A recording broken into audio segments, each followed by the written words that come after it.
Shabbat Shalom. Before I start my words, I wanted to give all of you just a way for you to talk a little bit. Here's my question. I want you to turn to the people around you and answer this question. How do you interpret the term, the chosen people? How do you interpret the term? And tell it to the people around you. Go. The people around you, yeah. It's like, tell them. Talk with them. All right, if you haven't gotten a chance to speak yet, now's your time. All right, so we're going to wrap up our conversations. So, anyone want to share anything that they said? Yeah? We chose God. Okay, so that is one of the interpretations. Anyone else? Yeah. So we were chosen because we had the longevity of following God, and God knew that the traditions, yeah? To receive and teach the Torah. To receive and teach the Torah, yeah? Because we said yes when no one else did. We said yes when no one else did, yeah, Rabbi Ehrlich? Shh. That we chose. I asked you to do me a favor, get something outside. Yeah. I selected you. You have the right to say, sure, I'm going to go, Michael. Right. I'm not going to go. If you accept what I asked you to do, you are the choosing people. Interesting. So this is a fascinating way of looking at it. In the past, though, how the term chosen people has been used against us. How has it been used against us? Give me one example. Who can tell me? Who can tell? How is it used against us? Yeah. Anti-Semitism. You think you're better than us. You think you're smarter than us, right? We run the banks. We were chosen to run the banks and media and Hollywood and what else, right? Shh, anyone's listening. This is not really true. I'm being sarcastic. If we did, things would be a lot better, I think, for us. Last one. Okay, all right. So I'm going to go forward. But I want to say the reason I asked this question is because we welcomed a Jew into the world this week in our community. And I don't mean through birth.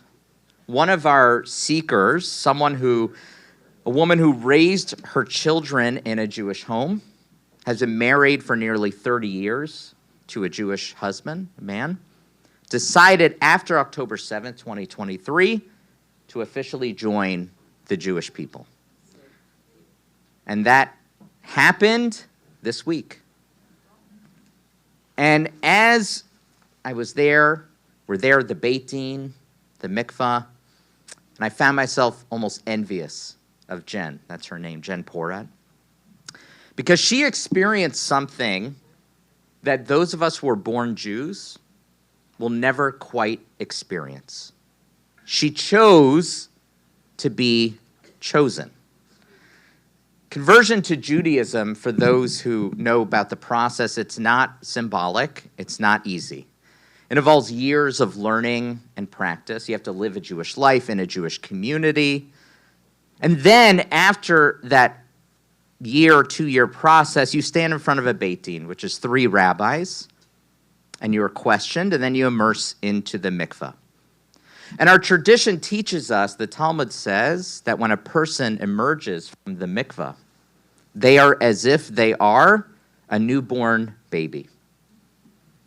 But unlike a baby, they come with memories. And they come with the full weight of the Torah on their shoulders. As part of the process, the conversion candidate has to actually make a formal declaration. They say they have to freely accept the God of Israel, the Torah of Israel, the people of Israel, expressing gratitude for the privileges of Jewish life while committing to its obligations, its mitzvot. But as she was standing there, I thought about that line from the Talmud. A convert is like a person who is reborn.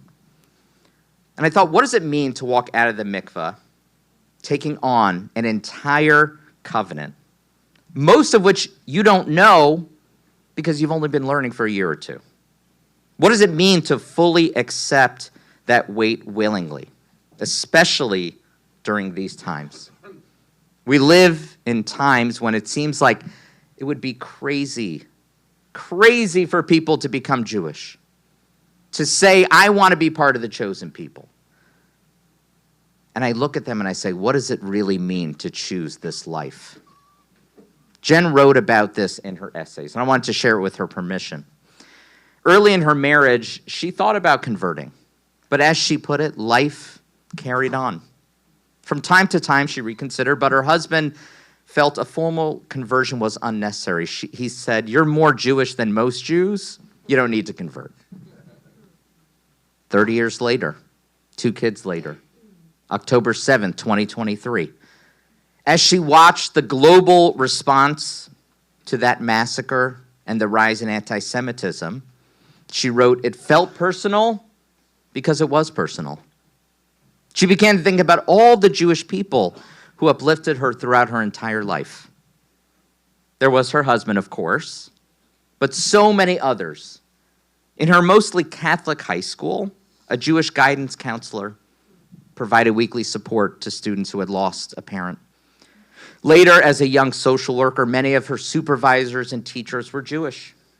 Her therapist of 20 years was Jewish. In 2020, when she needed brain surgery to remove a tumor, her neurosurgeon was Jewish.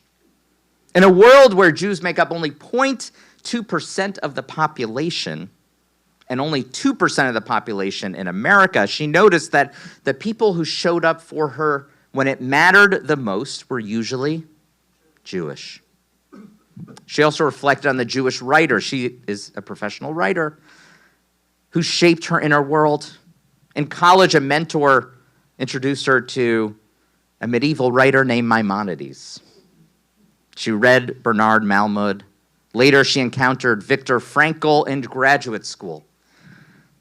She could not reconcile anti-Semitism with her own lived experience. How could the world direct so much hatred towards such a small people who had given her so much wisdom, compassion, and yes, humor? And then she began wondering about her own ancestry. According to her genetic testing, we all do it, she has mine was 99% Ashkenazi Jewish, by the way. Hers was a little bit smaller. She had a small trace of Ashkenazi DNA on both sides of her family. It's a tiny percentage, she writes, but on her report, it glimmered, she writes, like a buried treasure. And she asked this question, what happened to those long ago Jewish relatives that barely any trace of them remains? There's a midrash about Sinai, about Matan Torah, that all Jews, past, present, and future, even converts, stood at Sinai.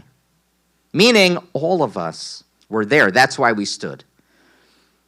Now, I'm not sure that the midrash really is trying to understand how or explain how souls work, but they are trying to explain how covenant works.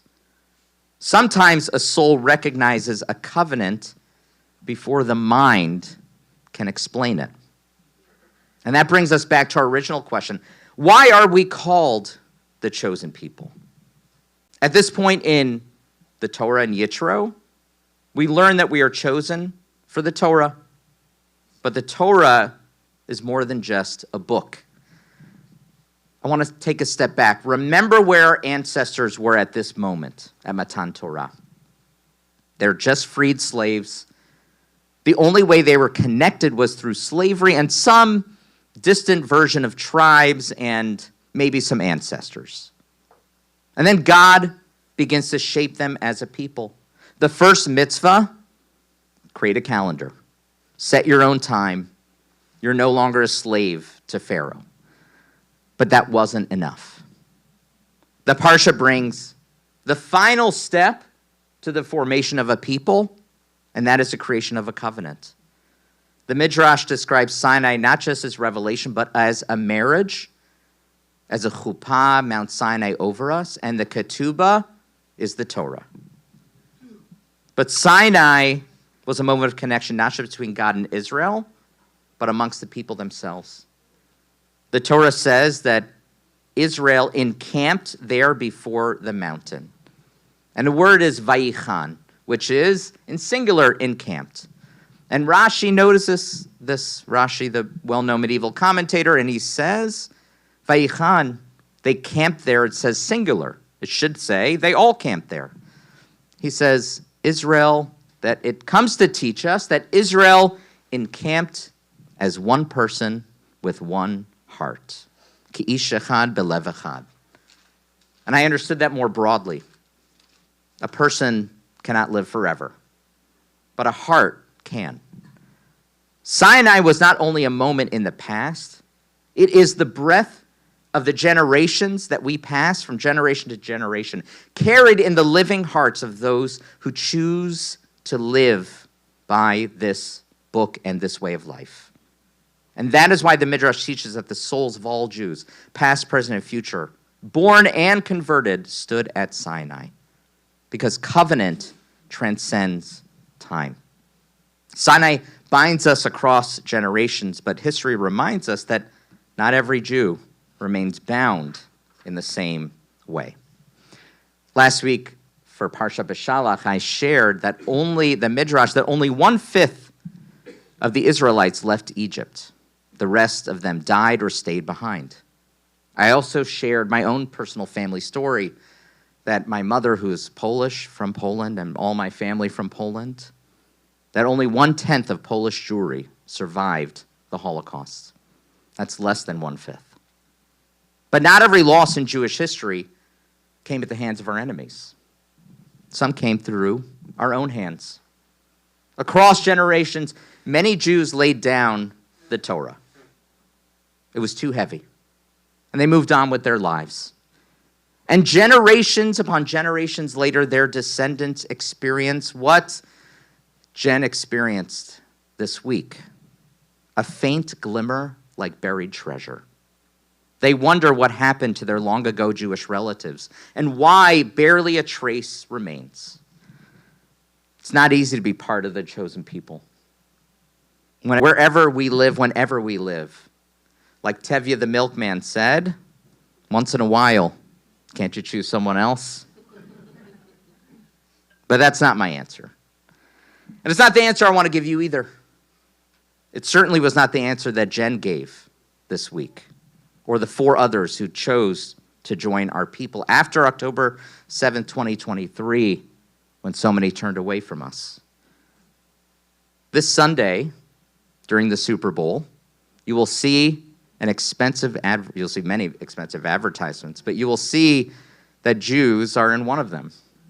Bob Kraft committed millions of dollars to fight anti-Semitism.